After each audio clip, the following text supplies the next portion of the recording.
Dear daddy అంటూ కల్వకుంట్ల కవిత రాసినటువంటి లేఖ ప్రస్తుతం రాజకీయ రంగంను పూర్తిగా దుమారం లేపుతున్నటువంటి పరిస్థితి. కవిత లేఖపై మాట్లాడేందుకు ప్రస్తుతం మనతో పాటు కాంగ్రెస్ పార్టీ నాయకులు మహబూబ్నగర్ ఎమ్మెల్యే ఎన్ఎం శ్రీనివాసరెడ్డి గారు. అన్న చెప్పండి, కల్వకుంట్ల కవిత రాసినటువంటి లేఖ, కేసీఆర్కు రాసినటువంటి లేఖ ప్రస్తుతం సోషల్ మీడియాలో పూర్తిగా వైరల్ అయిపోతున్నటువంటి పరిస్థితి. ఒకవైపు కొన్ని పాజిటివ్ అంశాలని, మరోవైపు కొన్ని నెగిటివ్ అంశాలని ప్రస్తావిస్తూ కవిత రాసినటువంటి ఈ లేఖపై మీరేం చెప్తారు? ఆ లేఖ రాజకీయంగా పతనమైపోయి భవిష్యత్తు కనబడని ఒక ఆడబిడ్డ రాసిన లేఖ, తండ్రి మీద ఉక్రోషంతో, సమాజం మీద కోపంతో రాసిన లేఖ. నేను ఒకటే మాట అంటా ఉన్నా, నార్మల్గా అయితే కవిత మీద ఎవరు కూడా విమర్శ చేయరు, ఎందుకంటే సరేలే తండ్రి చాటు బిడ్డ, ఏదో పదవి అధికారంలో ఉన్నన్ని రోజులు పదవి అనుభవించింది, ఏదో కొన్ని తప్పులు చేసి జైలుకి వెళ్ళి వచ్చింది కాబట్టి అందరికి కూడా పోనీలే అనుకుంటాం. సో ఎవరు తను పట్టించుకుంటలేరేమో, ఇట్లయితే ఎట్లా అని చెప్పి అనుకుంటుందో, లేదా నిజంగానే అన్న తండ్రి పట్టించుకోవట్లేదు నా ఉక్రోషం ఉందో తెలియదు. కానీ ఒకటైతే వాస్తవం, టీఆర్ఎస్ శ్రేణుల్లో కింది కార్యకర్త నుంచి కేసీఆర్ దాకా పార్లమెంట్ ఎన్నికల్లో 0 పార్లమెంట్ సీట్లు రావడానికి ప్రధాన కారణం లిక్కర్ కేసులో కవిత అరెస్ట్ కావడం అనేది సమాజం నమ్మకున్నా కేసీఆర్ అండ్ కో నమ్ముతూ ఉంది. అందుకే బహుశా వారిని దూరం పెట్టి ఉంటారు. నేను ఒకటే మాట కవిత గారిని అంటా ఉన్నా, వారు ఒక పార్లమెంట్ సభ్యురాలుగా పనిచేశారు. 25 సంవత్సరాల్లో ఇవన్నీ జరుగుతున్న విషయం మీకు తెలియదా? డే 1 నుంచి కేసీఆర్ గారు ఎట్లుండేనో ఇప్పుడు అట్లే ఉన్నారు. ఎవరిని కలవలేదు ఏ నాయకులను, కొంతమందితో కూర్చొని గంటలు ఉంటుండే. మేము కూడా ఆ పార్టీలో పనిచేసి వచ్చినాం. ప్రజలతో సంబంధం లేకుండా అధికారంలో ఉన్నప్పుడు సరే అడ్మినిస్ట్రేషన్ చేస్తున్నాడు, అప్పుడు కూడా గడి నుంచి బయటికి రాలే. అప్పుడు ఏ లేఖలు కూడా కవిత గారు ఎందుకో రాయలేదు. మీరు ప్రజా సమస్యలను పట్టించుకోవాలి, ప్రజలను కలవాలి, మంత్రులను కలవాలి, మంత్రులకు కొద్దిగా ఫ్రీడమ్ ఇవ్వాలి, ఎమ్మెల్యేలతో మాట్లాడాలి, సంఘాలతో మాట్లాడాలి, ఉద్యమకారులతో మాట్లాడాలి, ఒక ఓపెన్ సీఎంగా ఉండాలి అని చెప్పి ఎందుకో ఆ రోజు లేఖలు రాయలేదు. ఎందుకంటే అప్పుడు ఆ దోపిడీలో ఈమె భాగం, అప్పుడు సంతోషంగా ఉన్నారు వాళ్ళు. ఇప్పుడు అధికారం మార్పిడితోటి ఉక్కిరిబిక్కిరి అవుతూ ఉన్నారు. ఈరోజు నిజంగా లేఖ రాయాల్సి వస్తే, డాడీ ప్రతిపక్ష పాత్రలో మీరు ఎందుకు పోషిస్తలేరు, ఎందుకు మీరు అసెంబ్లీకి పోవట్లేదు, ఎందుకు మీరు ప్రభుత్వాన్ని అసెంబ్లీ వేదికగా నిలదీస్తలేరు, వీటి గురించి మాట్లాడాలి. నువ్వు మీ బహిరంగ సభ, మీరు పెట్టుకున్న బహిరంగ సభలో ఎవరేం మాట్లాడితే ఎవరికేమొస్తుంది? ఆ బహిరంగ సభ ఆ ఒక్కరోజే హెడ్లైన్ అయింది తప్ప అందరూ మర్చిపోయినారు ఆ బహిరంగ సభ గురించి. 25 సంవత్సరాల టీఆర్ఎస్ పాలన అని పేరు మార్చుకున్న తర్వాత అది 25 సంవత్సరాలు ఎందుకు అవుతుంది? నీ ఉనికినే నువ్వు మార్చుకున్నావు, మళ్ళీ పాత పేరు మీద నువ్వు బహిరంగ సభ ఎట్లా చేసుకుంటావు? అంటే మీ బహిరంగ సభ మొత్తం కూడా ఉనికిని కాపాడుకోవడానికి పెట్టుకున్న బహిరంగ సభ, అది మీ క్యాడర్లో ఉత్తేజం నింపడం కోసము 100 కోట్ల రూపాయలు పెట్టుకొని చేసుకున్న సభ. దాని గురించి ప్రజలు మర్చిపోయినరు. ఆ మర్చిపోయిన దాని గురించి ఇప్పుడు నెల అయిపోయింది అనుకుంటా ఆల్మోస్ట్గా. ఆ మర్చిపోయిన దాని గురించి ఇప్పుడు లేఖ రాస్తే అర్థమేముంది? నిజంగా మీకు అనిపిస్తే ఆ రోజు సభ జరిగిన మొదటి రోజో, రెండో రోజో, మూడో రోజో లేఖ రాసేది ఉండే. దాని గురించి ప్రజలు మర్చిపోయిన దాని గురించి నువ్వు అట్లా చేసేది ఉండే, ఇట్లా చేసేది ఉండే. ఎవడు పట్టించుకుంటాడు ఇవన్నీ? ఇదంతా కాదమ్మా. ప్రజాక్షేత్రంలోకి కేసీఆర్ కానీ రమ్మను. సరే కాంగ్రెస్ పార్టీ మంచి పనులు చేస్తూ ఉంది, అయినా సరే ప్రతిపక్ష స్థానంలో ఉన్న మీరు మా లోపాలు ఏమన్నా ఉంటే ఎత్తి చూపండి, సరి చేసుకుంటాం. లేదు కాళేశ్వరం కమిషన్ నడుస్తూ ఉంది, మీ లేఖలో రాసేది ఉండే, అందరూ మనల్ని దోషులుగా అనుకుంటా ఉన్నారు, 1,00,000 కోట్ల రూపాయలు ముంచేస్తామంటున్నారు, 6,500 కోట్లు నెలకు కిస్తీ కడతా ఉన్నాం, దానికి కారణం కేసీఆర్ కుటుంబం అంటున్నారు. దీని మీద మీరు వివరణ ఇస్తే బాగుండేదని చెప్పి లేఖలో ఎందుకు రాయలే? లేదు డాడీ మనం క్లీన్ చేసుకోవాలంటే, మన మీద ఉన్న బురద పోవాలంటే, మరక పోవాలంటే కాళేశ్వరం కమిషన్ ఏదైతే ఉందో వారికి దగ్గరికి పోయి మీరు ఎందుకు కాళేశ్వరం కరెక్ట్ ప్రాజెక్టు అని చెప్పాల్సి ఉండే, మీరు ఎందుకు వెళ్ళరు అని చెప్పేది ఉండే. ఇన్ని చెప్పకుండా ఆ మర్చిపోయిన దాని గురించి చెప్తే ఏమొస్తుంది? కవిత గారు, ఇప్పటికైనా ప్రజలు మీ కుటుంబం వైపు చూడట్లేదు. మీ కుటుంబంలో ఎన్ని తగాదాలు ఉన్నాయో, ఎన్ని ప్రేమాభిమానాలు ఉన్నాయో ప్రజలకు అవసరం లేదు. ఈరోజు మిమ్మల్ని ప్రతిపక్ష స్థానంలో బీఆర్ఎస్ పార్టీని కూర్చోబెట్టినరు. ఆ ప్రతిపక్ష పాత్రను పోషించాలని చెప్పి ప్రజలు కోరుకుంటున్నారు.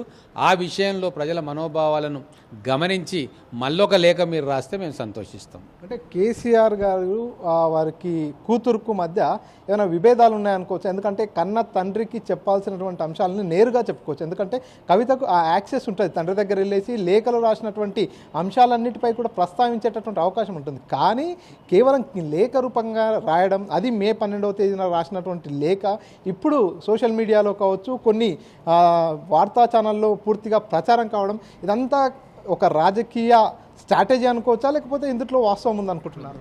ఒకటి, బ్లాక్ మెయిలింగ్ రాజకీయాలు మాకు తెలుసు. టీఆర్ఎస్లో కూడా పనిచేసిన ఎన్నో సందర్భాల్లో ఎంతోమంది అక్కడ బ్లాక్ మెయిలింగ్ రాజకీయాలకు పాల్పడ్డారు. ఇప్పుడు నాకు తెలిసి నేను బయట వ్యక్తిగా నేను ఏమనుకుంటున్నానంటే, కవితమ్మ ఏవో కొన్ని డిమాండ్లు పెట్టి ఉంటుంది. ఆ డిమాండ్లకు కేసీఆర్ కావచ్చు, కేటీఆర్ కావచ్చు ఒప్పుకోకపోయి ఉంటాడు. ఏమో ప్రెసిడెంట్ అడిగిందో, ఇంకోటి అడిగిందో, రాజ్యసభ అడిగిందో మాకైతే తెలియదు. కాబట్టి లోపల చెప్పాల్సిన మాటను కూడా ఈరోజు కావాలని బయటికి వచ్చి లేఖ రాసింది అంటే ఏదో లాభం కేసీఆర్ తోటి ఆశిస్తూ ఉంది. సరే, వాళ్ళ పంచాయతీ తోటి తెలంగాణకు సంబంధం లేదు. మీడియా వాళ్ళు కూడా దాన్ని పెద్దగా చిత్రీకరించే అవసరం కూడా లేదని చెప్పి నేను భావిస్తూ ఉన్నా. తండ్రి కూతుళ్ళ మధ్య గొడవ ఇంటికే పరిమితం అయితే మంచిది. సరే, ఆమె తెలుసో తెలియకో దాన్ని బయట పెట్టుకుంటే మనందరం ఆ లేకెంబడి పరిగెత్తాల్సిన పని లేదు. చాలా సమస్యలు ఈరోజు తెలంగాణలో మేము చేయాల్సినవి ఉన్నాయి. మా లోపాలు ఏమన్నా ఉంటే ఎత్తి చూపాల్సిన అవసరం ప్రతిపక్షానికి ఉంది. వీటి మీద మీడియా కాన్సన్ట్రేట్ చేస్తే బాగుంటుంది. సో ఏపీలో కూడా చూసుకున్నట్టయితే అక్కడ అన్నా చెల్లెల మధ్యలో కూడా ఇష్యూ అయిపోయి షర్మిల బయటకు వచ్చి కాంగ్రెస్ పార్టీలో కొనసాగుతున్నటువంటి సిచ్యువేషన్ ఉంది. ఇప్పుడు కూడా కల్వకుంట్ల కుటుంబంలోని ఈ తగాదాల కారణంగా 3 ముక్కలవుతుంది పార్టీ అంటూ కూడా ఇప్పటికే కొంతమంది రాజకీయ పార్టీలకు సంబంధించినటువంటి నేతలు విమర్శలు చేసినటువంటి పరిస్థితి. నిజంగానే ఆ సిచ్యువేషన్ ఏర్పడే అవకాశం ఉందా బీఆర్ఎస్ పార్టీలో? ఇప్పుడున్న పరిస్థితిని చూస్తే తెలంగాణలో ఆ పార్టీ మళ్ళీ రాదు. రాబోయే రోజుల్లో మీరు చూస్తారు, లోకల్ బాడీ ఎలక్షన్స్ తర్వాత ఆ పార్టీ ప్రభావం కోల్పోయి క్రమక్రమంగా తిరమరుగవుతుంది. ఆ పార్టీలో కూడా చీలికలు రావడం ఖాయం. రాబోయే రోజుల్లో తెలంగాణలో పోటీ ఏదైనా ఉంటే అది కాంగ్రెస్ బీజేపీ మధ్యలో ఉంటుంది. బీఆర్ఎస్ పార్టీ అనేది నామమాత్రంగానే మిగిలిపోతుందని నా అంచనా. మొదటి నుంచి కూడా కాంగ్రెస్ పార్టీ విమర్శిస్తూ వస్తుంది. బీజేపీ బీఆర్ఎస్ రెండు పొత్తు ఇంటర్నల్గా అండర్స్టాండింగ్తో ఉన్నాయంటూ కూడా విమర్శిస్తూ వస్తుంది. ఇప్పుడు లేఖ రాసినటువంటి కవిత లేఖలో కూడా అదే అంశాన్ని ప్రస్తావించింది. మీరు మొన్న జరిగినటువంటి సభలో బీజేపీని ఎక్కువగా ఫోకస్ చేయలే, ఎక్కువ తిట్టలే, కాబట్టి ప్రజలంతా కూడా అదే నిజమని నమ్ముతున్నారు అనేటటువంటి ప్రస్తావన తీసుకొచ్చింది. నిజంగానే బీఆర్ఎస్కు బీజేపీకి మధ్య పొత్తు జరిగిందా? వారంతా ఒక అండర్స్టాండింగ్తోనే ఉన్నారనుకోవచ్చా ఇప్పటికీ? ఒకటండి, మొన్న పార్లమెంట్ ఎలక్షన్లు దేనికి సంకేతం? 8 సీట్లు కాంగ్రెస్ గెలిచింది, 8 సీట్లు బీజేపీ గెలిచింది. బీఆర్ఎస్ పార్టీ 0 సీట్లు. బీఆర్ఎస్ పార్టీ కావచ్చు, బీఆర్ఎస్ క్యాడర్ కావచ్చు, చాలామంది పోటీ చేసిన ఎంపీలు కావచ్చు బీఆర్ఎస్ నుంచి బీజేపీకి పోయారు. అంటే మొత్తం కూడా తెలంగాణలో ఈరోజు బీఆర్ఎస్ అనేది 0 అయిపోయింది. ఇప్పుడు వీళ్ళు పొత్తు అనేది, నాకు తెలిసి పొత్తు అనేది ఉండదు. మొత్తం బీఆర్ఎస్లో ఉన్న నాయకులు కావచ్చు, క్యాడర్ కావచ్చు, మొత్తం బీజేపీలో చేరతారని చెప్పి మేము అనుకుంటా ఉన్నా. అందుకే నేను అంటున్నా, నామమాత్రంగా మిగిలిపోతుంది.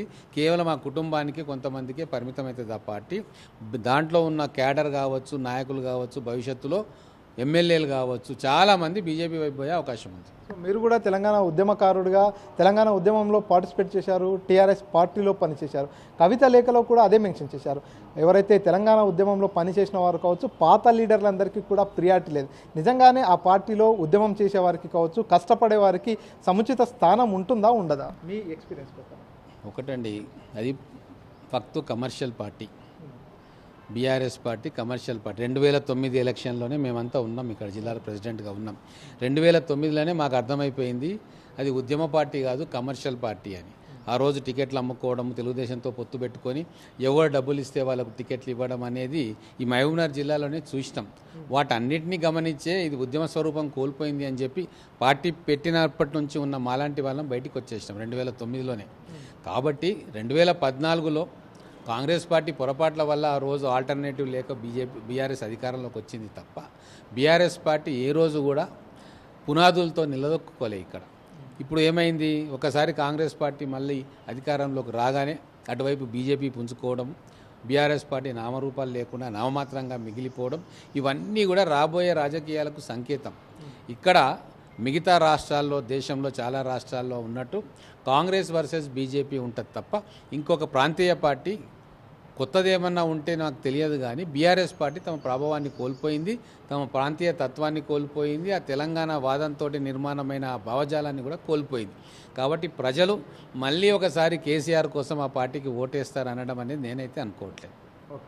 సో ఇది మొత్తంగా కవిత రాసినటువంటి లేఖ ఏదైతే ఉందో అదంతా కూడా కొంత రాజకీయ ప్రయోజనాల కోసం కూడా ఉండవచ్చు అంటూ కూడా మహబూబ్నగర్ ఎమ్మెల్యే ఎన్ఎం శ్రీనివాసరెడ్డి చెప్పుకొస్తున్నారు. ఎందుకంటే ఇంటర్నల్గా మాట్లాడుకోవాల్సినటువంటి అంశాలని ఒక లేఖ రూపకంగా బహిరంగంగా సోషల్ మీడియాలో కావచ్చు కొన్ని వార్తా ఛానళ్ళ ద్వారా ప్రచారం చేసినటువంటి నేపథ్యంలో దాని వెనకాల మరో కారణం కూడా ఉండవచ్చు అంటూ కూడా ఎమ్మెల్యే ఎన్ఎం శ్రీనివాసరెడ్డి చెప్పుకొస్తున్నారు. రాబోయే రోజుల్లో కాంగ్రెస్ వర్సెస్ బీజేపీగానే తెలంగాణలో రాజకీయ పోరాటం ఉంటుంది, కానీ బీఆర్ఎస్ పార్టీ అనేది మూడు ముక్కలవుతుంది లేదంటే కనుమరుగైపోతుంది అంటూ కూడా ఎమ్మెల్యే ఎన్ఎం శ్రీనివాసరెడ్డి చెప్పుకొస్తున్నటువంటి పరిస్థితి.